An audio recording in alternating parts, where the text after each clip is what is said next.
जय हिंद साथियों, स्वागत है आप सभी का हमारे यूट्यूब चैनल अड्डा 730 स्टडी में। तो दोस्तों, आज आपके लिए बहुत ही इंपॉर्टेंट क्लास लेके आया हूं, जिसमें आज हम इतिहास की प्रमुख लड़ाइयों पर चर्चा करने वाले हैं। जी हां, इतिहास की जो भी प्रमुख लड़ाइयां हुई हैं उन पर आज चर्चा करेंगे। जैसे यहां से आपके एग्जाम में 1 से 2 क्वेश्चन बनने तय हैं, इन पर विस्तार से चर्चा की जाएगी। जैसा कि आपको दिख रहा होगा, जैसे तराइन का युद्ध हुआ, पानीपत का हुआ, तालीकोटा का युद्ध, प्लासी का युद्ध, वांडीवास का युद्ध, समूहगढ़ की लड़ाई, बक्सर का युद्ध, करनाल का युद्ध, ऐसे तमाम युद्ध जो आपके एग्जाम से रिलेटेड हैं, आपके एग्जाम में यहाँ से क्वेश्चन पूछे जाते हैं, इन पर आज हम चर्चा करेंगे। तो चलिए दोस्तों, शुरुआत करते हैं आज के बहुत ही इंपॉर्टेंट सेशन की। तो बने रहिए हमारे साथ। दोस्तों, मैं आपको बता दूं, ये जो हम करने वाले हैं ये वन लाइनर में ही करेंगे, लेकिन मैं आपको इस प्रकार से बताऊंगा कि आपको बिल्कुल समझ में आ जाएगा। ठीक है, तो चलिए दोस्तों, सबसे पहले शुरुआत करते हैं अपने पहले से, और बिल्कुल शुरुआत से तराइन की पहली लड़ाई। ठीक है, तराइन की पहली लड़ाई से हम लोग शुरुआत करने वाले हैं। देखिए, तराइन की जो लड़ाई हुई थी ये कब हुई थी? 1191 में। ये तो आप लोगों को जानते होंगे। ठीक है, 1191 में पृथ्वीराज चौहान और मोहम्मद गोरी के बीच ये युद्ध शुरू हुआ 1191 में। पृथ्वीराज चौहान उस वक्त आप देखेंगे एक बहुत महानतम शासक के रूप में थे। मोहम्मद गोरी की जब पहली बार युद्ध हुआ तो मोहम्मद गोरी को इन्होंने, पृथ्वीराज चौहान ने मोहम्मद गोरी को हरा दिया। ठीक है, यानी कि जो गोरी था, गौरी, मोहम्मद गौरी जो था ये हार गया। ठीक है, ये हार गया। ठीक है, उसके बाद दूसरी होती है एक वर्ष बाद 1192 में। कब? 1192 में फिर से दूसरा युद्ध होता है पुनः। इसे भी तराइन का युद्ध, तैरन नहीं तराइन है। ठीक है, आप लोगों को इतना तो मालूम होगा। ठीक है, तराइन का युद्ध है, तराइन का युद्ध। ठीक है, ये भी तराइन का था। ठीक है, तराइन का युद्ध दूसरी लड़ाई होती है। ये मोहम्मद गोरी और पृथ्वीराज चौहान के बीच ये भी होती है। ठीक है, लेकिन इस बार मोहम्मद गोरी एक बार हार चुका था, तो अपनी अच्छी खासी पकड़ के साथ आता है और मोहम्मद पृथ्वीराज चौहान को हरा देता। ठीक है, तो इसमें पृथ्वीराज चौहान होगा। अच्छा, यहां से अब ये तो हम लोग जानते हैं, ये नॉर्मल बातें। अब आपके एग्जाम में क्वेश्चन जो पूछा जाएगा, एक अच्छे लेवल से क्वेश्चन पूछा जाएगा। तो क्या पूछा जाएगा? कह देगा कौन से युद्ध के बाद भारत में, मतलब कहने का मतलब है कि मुस्लिम सत्ता स्थापित हुई। तो क्या कहेंगे आप? देखिए, मुस्लिम सत्ता अगर आपसे पूछी जाए तो क्या बताएंगे कि तराइन का सर युद्ध हुआ था। ठीक है, और इसी का युद्ध का परिणाम क्या था सर? 1206 में क्या हुआ? दिल्ली सल्तनत की स्थापना होती है। ठीक है, 1206 में क्या होता है? दिल्ली सल्तनत की स्थापना होती है, कुतुबुद्दीन ऐबक गद्दी पर बैठता है। तो ये कहीं ना कहीं ये इसी युद्ध का कारण थी, ये आपके एग्जाम में पूछ लिया जाता है। ठीक है, चलो अगले क्वेश्चन पर चलते हैं। अब आती है पानीपत की। देखो, पानीपत की जो लड़ाई हुई आप लोग जानते होंगे 3 हुई हैं, लेकिन आज हम बात करने वाले हैं सबसे, मतलब एक तरफ से करेंगे। तो सबसे पहले आपको यह बात याद रखनी कि यह है पानीपत की प्रथम लड़ाई। ठीक है, यह होती है पानीपत की प्रथम लड़ाई 1526 में। यह बाबर और इब्राहिम लोदी के मध्य होती है। इब्राहिम लोदी जो था ये दिल्ली सल्तनत का शासक था। ठीक है, दिल्ली सल्तनत का अंतिम शासक था इब्राहिम लोदी। अच्छा, ये पानीपत का जो युद्ध हुआ, ऐसा माना जाता है कि इब्राहिम लोदी के चचा जो थे उन्होंने ही बाबर को आमंत्रित किया था, और बाबर जो था वो काबुल वाले क्षेत्र पर अपना शासन कर रहा था। वो इतना सक्सेसफुल क्षेत्र नहीं था जिससे बाबर की सेना थी बड़ी, जिसका खर्च उठा सके। तो इसलिए बाबर ने भारत पर कूच किया, मतलब भारत पर अधिकार करने के लिए आया। उसका मेन मकसद जो था सिर्फ और सिर्फ धन को लूटना था, लेकिन भारत में आने के बाद उसको इतना धन मिला कि वहां से इसका जाने का मन नहीं हुआ। तो कहीं ना कहीं इब्राहिम लोदी हार गए, और ये आपको याद रखना है, पराजित हो गए थे 1526 के युद्ध में। ठीक है, उसके बाद आपको ये बात याद रखनी है, उसके बाद खानवा का युद्ध होता है जो 1527 में हुआ है। ठीक है, ये भी बाबर और राणा सांगा के बीच हुआ था। इसमें भी राणा सांगा पराजित हो गए थे, ये बात आपको याद रखना होगा। मतलब राणा सांगा इसमें पराजित हो गए थे, जीता कौन था? बाबर इसमें जीत हो गया। इन्हीं के बीच में एक और युद्ध होता है जिसे आप लोग कहते हैं 1528 में। किसका हुआ था? चंदेरी का युद्ध। किसका? 1528 में किसका? चंदेरी का युद्ध होता है, चंदेरी का। आपको ये भी याद रखना, किसका? चंदेरी का युद्ध, जो मेदिनी राय, बाबर वर्सेज मेदिनी राय के बीच हुआ था, उसमें भी मेदिनी राय पराजित हुए थे। ठीक है, चलो अगले पर चलते हैं। ये रहा आपकी स्क्रीन पर अगला, यानी कि घाघरा का युद्ध। ये कब हुआ था? ये 1529 में हुआ था घाघरा का युद्ध। ठीक है, मैंने क्या बताया? बाबर और महमूद लोदी, ये वही महमूद लोदी हैं, ये लोदी वंश के ही शासक रहे, जो पश्चिम बंगाल भाग गए थे और अफगान, ये कहने का मतलब पश्चिम बंगाल के क्षेत्र से आए। फिर बाबर और महमूद लोदी के हुआ और सुल्तान नुसरत शाह को हराया। मतलब कहने का मतलब यह है, इसमें भी बाबर की ही जीत हुई थी, ये आपके एग्जाम में बुझ लिया जाएगा। ठीक है, अब मेन इंपॉर्टेंट पर चलते हैं, पानीपत की दूसरी लड़ाई। देखिए, पानीपत की दूसरी लड़ाई से क्वेश्चन बनना आपके एग्जाम में तय है, क्योंकि यहां पर क्या होता है, 1526 में ये होती है पानीपत की दूसरी लड़ाई। कभी कभी वैसे ज्यादातर आपसे एग्जाम में पूछा जाएगा कि अकबर और हेमू के बीच हुआ था, कभी कभी ये दे देता है वैरम खां और हेमू। ये बात आपको याद है, वैरम खां वर्सेस हेमू। अगर अकबर ऑप्शन में ना हो और वैरम खां हेमू दिया हो तो भी आपको याद रखना है हेमू आपका ये ऑप्शन सही हो जाए। क्यों? देखिए, मैं आपको बता दूं, कारण ये है क्योंकि देखिए आपको ये बात याद नहीं, जो वैरम खां था ये काफी इंपॉर्टेंट शासक, मतलब उस वक्त जब हुमायूं की मृत्यु हो गई, हुमायूं की मृत्यु के बाद 1556 में अकबर गद्दी पर बैठा, तो मात्र कितने 11 से 12 वर्ष का था अकबर। ठीक है, उसकी जो वास्तविक शक्ति थी वो किसके?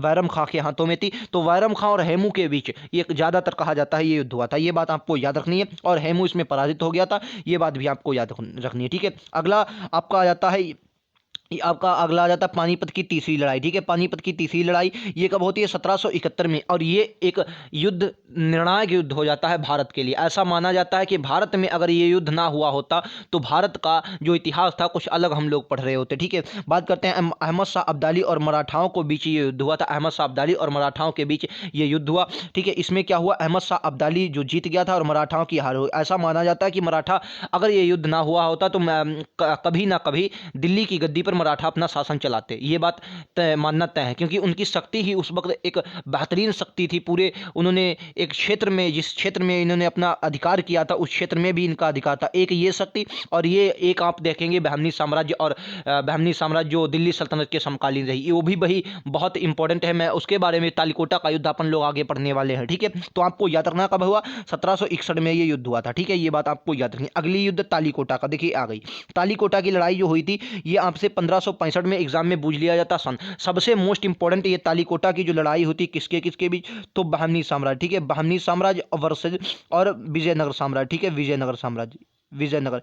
अच्छा, इनमें जो क्या था, बहमनी साम्राज्य और विजयनगर साम्राज्य की अगर हम बात करेंगे तो ये दोनों में अक्सर युद्ध हुआ करते थे। क्यों युद्ध हुआ करते थे? इनका मेन कारण मैं आपको बताऊं तो मेन कारण इनका ये था कि इनके, जब आप इनके कर्नाटक वाले क्षेत्र में जाएंगे तो आपको एक नदी देखने को मिलेगी, तुंगभद्रा। ठीक है, तुंगभद्रा। अच्छा, तुंगभद्रा नदी को क्यों लेकर? देखिए, कोई भी नदी होती है उसके आसपास का जो क्षेत्र होता है वो कैसा होता है सर? उपजाऊ, उपजाऊ क्षेत्र होता है। ठीक है, और ज़्यादातर जो अगर प्राचीन काल में देखेंगे ज़्यादातर जितने भी राजा हुए उनकी अर्थव्यवस्था जो मेन थी वो किस पर? कृषि पर आधारित थी। क्लियर है? तो कृषि पर आधारित होने के साथ साथ जो मतलब था, तुंगभद्रा नदी के क्षेत्र को लेकर इन दोनों में युद्ध हुआ करते थे। ऐसा माना जाता है कि अगर इनमें आपस में युद्ध ना हुआ होता, ना ये आपस में युद्ध करते, तो कभी ना कभी इन दोनों में से एक सत्ता, कोई ना कोई सत्ता कहाँ पर बैठती? दिल्ली सल्तनत की गद्दी पर बैठी। अच्छा, आपने सुना होगा सर विजयनगर साम्राज्य के बारे में, आपने सुना होगा विजयनगर साम्राज्य के कृष्णदेव राय, बहुत ही इंपॉर्टेंट कृष्णदेव राय बहुत इंपॉर्टेंट शासक होते हैं कृष्णदेव राय। ठीक है, इनके बारे में बाबर अपनी पुस्तक तुझ के वावरी में लिखता है कि मुझे अगर कोई भारत में एक राजा मिला तो वो कृष्णदेव राय थे। तुझ के वावरी में इनकी चर्चा की गई। आपसे एग्जाम में पूछ लेगा किस शासक की चर्चा तुझ के वावरी में की गई है, तो आपको याद होगा अगर कृष्णदेव राय आपके एग्जाम में दिया, मतलब ऑप्शन में दिया हो तो आप टिक करेंगे। ठीक है, बाबर ने इनकी चर्चा की थी। ठीक है, फिलहाल आप लोगों को इतना याद है कि ये किसके किसके मध्य, विजयनगर साम्राज्य और किसके मध्य?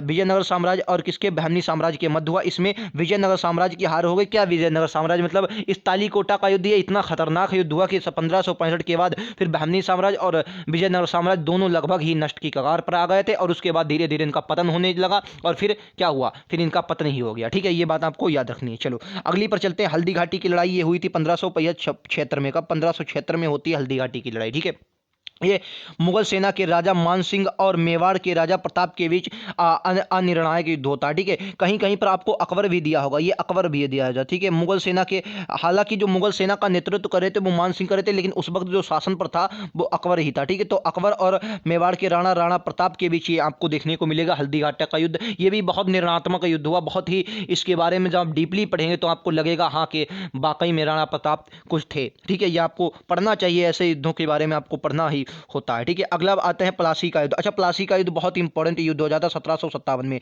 इसे बिना खून बहाए का युद्ध भी कहते हैं, छल कपट का युद्ध भी कहा जाता है। आपके एग्जाम में पूछ लिया जाए छल कपट का युद्ध किसे कहा जाता है? ठीक, छल कपट का युद्ध किसे कहा जाता है? तो सर किसे? प्लासी के युद्ध के। देखो, प्लासी का युद्ध एक ऐसा युद्ध था जिसमें आप क्या पढ़ते हैं, देखिए मैं यही कहता हूं, प्लासी के युद्ध में छल कपट इसलिए किया गया कि जो मीर कासिम था, क्या था सर? मतलब अंग्रेजों ने मीर जाफर की मदद से, मतलब मीर जाफर जो था, सॉरी मीर जाफर जो था, इसने क्या किया? अंग्रेजों से ये मिल गया, अंग्रेजों से जाकर मिल गया, क्योंकि ये मतलब सिराजुद्दौला जो था गद्दी पर बैठा था। प्लासी के युद्ध के समय सिराजुद्दौला क्या था? ये बंगाल का नवाब था, बंगाल का नवाब उस वक्त कौन सा? सिराजुद्दौला था। ठीक है, और सिराजुद्दौला जब नवाब था और बैठना गद्दी पर मीर जाफर चाहता, तो अंग्रेजों ने कहा, और उस वक्त मीर जाफर सेनापति था इसकी सिराजुद्दौला की टीम का। ठीक है, तो इन्होंने कहा, मतलब अंग्रेजों ने इसको लालच दिया, कहा हम तुम्हारे साथ हैं भैया, इनको हराओ। तो इसमें युद्ध हुआ ही नहीं, और इसमें क्या हुआ? मीर जाफर इनके हाथ में आ गया था, तो इससे छलकपट का युद्ध कहा जाता है। इसमें सिराजुद्दौला की हार हो गई थी, और इसी के युद्ध को लेकर कहीं ना कहीं एक भारत में बहुत ही इंपॉर्टेंट सत्ता आई, और वो अंग्रेज आ गए। ठीक है, और उससे भी इंपॉर्टेंट अभी आगे मैं आपको युद्ध बनाऊंगा जो बक्सर का युद्ध होगा। ठीक है, चलो अगले पर चलते हैं, जो वांडीवास का युद्ध। ठीक है, वांडीवास का युद्ध जो होता है ये 1760 में होता है। ठीक है, वांडीवास का युद्ध ये आपको अलग ही लेवल पर युद्ध दिखेगा। ये युद्ध जो हुआ सर कहेंगे कर्नाटक के युद्ध था, ठीक है। कर्नाटक का आपने आंग्ल कर्नाटक युद्ध पढ़ा होगा, ठीक है, जो किसके किसके मध्य हुए थे सर, फ्रांसीसी सेना, किसके किसके मध्य, फ्रांसीसी सेना और अंग्रेजी सेना की मध्य ये युद्ध हुए थे, फ्रांसीसियों और अंग्रेजों के भी, ठीक है। कर्नाटक के कितने 3 युद्ध हुए थे, ठीक है, 3 युद्ध, ठीक है। पहला एक्सला सेपल की संधि से समाप्त हो गया, पहले दूसरे में लगभग समानता चली रही, कोई एक जीता कोई एक हारा, लेकिन तीसरा वाला जो आया भैया ये वाला वांडीवास का युद्ध, ये कसमें तृतीय में हुआ था, ठीक है, ये तृतीय वाले युद्ध में हुआ था। और इसमें आता है सर आयरकूट, आपके एग्जाम में पूछ लिया जाता है, ठीक है, सर आयरकूट आता है,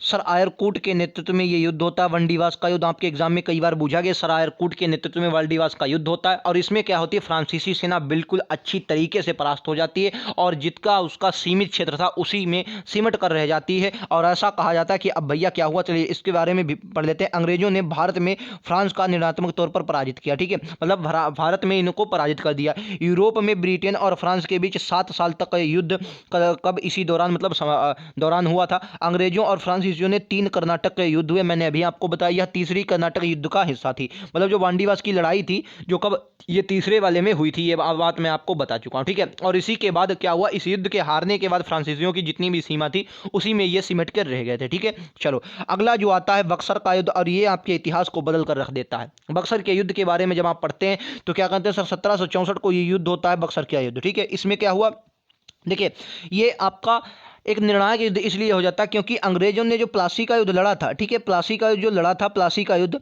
वो तो भाई छलकपट से लड़ा था, तो अंग्रेजों को अपने पर इतना भरोसा नहीं हुआ कि हाँ हम भारत को चलाने के लायक हैं।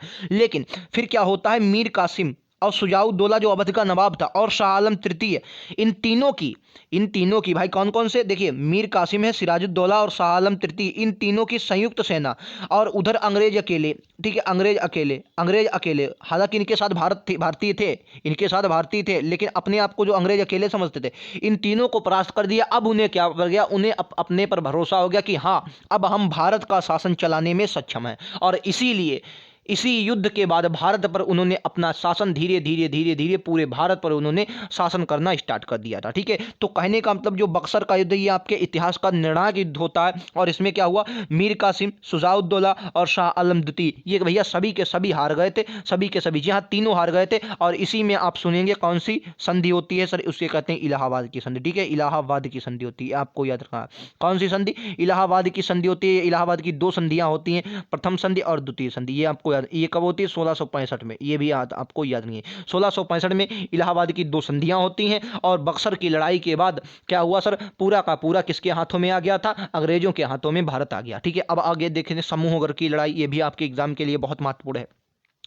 सर समूहगढ़ की लड़ाई कब हुई थी, ये 1658 में, ठीक है, 1658 में हुई थी। ये इसलिए इंपॉर्टेंट हो जाती है क्योंकि शाहजहां जो था, शाहजहां के पुत्र औरंगजेब और दारा शिकोह, इन दोनों के बीच युद्ध हुए और इसमें दारा शिकोह क्या हुआ, हार गया। और इसी के बाद औरंगजेब गद्दी पर बैठा था। ये आपके एग्जाम में इसका सन बूझ लिया जाता है, समूहगढ़ की लड़ाई का सन बूझ लिया जाता है, ये आपको याद है 1658 में ये युद्ध हुआ था, ठीक है। चलो अगला आता है करनाल का युद्ध, जो कि 1739 में हुआ था, वेरी इंपॉर्टेंट है। करनाल का युद्ध नादिर शाह ने मुगल बादशाह मोहम्मद शाह को हराया था, जो रंगीला था, ठीक है। नादिर शाह आपके एग्जाम में इसलिए पूछा था कि नादिर शाह ने इस पर आक्रमण किया था, कब, 1739 में हुआ था करनाल का युद्ध, ठीक है। तो ये आपको मैंने 14 से 15 लड़ाइयां करवाई हैं, ठीक है, 14 से 15 लड़ाइयां करवाई हैं, जो आपके एग्जाम में मुझे लगता है यहां से आना क्वेश्चन तय है, ठीक है। और 1-2 क्वेश्चन और भी छूटे हैं, मैं उसका पार्ट 2 लेकर आऊंगा, आप लोग उसको भी देखेंगे, आपके कॉन्सेप्ट जितने भी हैं क्लियर हो जाएंगे। मैंने इन युद्धों को तो आप जानते होंगे, लेकिन इसके विस्तार से जो चर्चा की उनको जानना आपके लिए बहुत महत्वपूर्ण था। तो वीडियो कैसी लगी हमें ज़रूर बताएं। और सबसे बड़ी इंपॉर्टेंट आपके बाद मैं टॉप 30 क्वेश्चनों की डेली श्रृंखला लेके आता हूं, लिंक आपको मैं डिस्क्रिप्शन में दे दूंगा, उन्हें आप देखिए। पॉलिटी, हिस्ट्री, ज्योग्राफी, हर प्रकार के मैं वीडियो लेके आता हूँ, उन्हें आप जब देखेंगे तो आपका लेवल यहाँ से यहाँ आ जाएगा, उसे आप ज़रूर देखें। तो मिलते हैं अगले वीडियोज़ में, आज के लिए इतना ही, थैंक यू।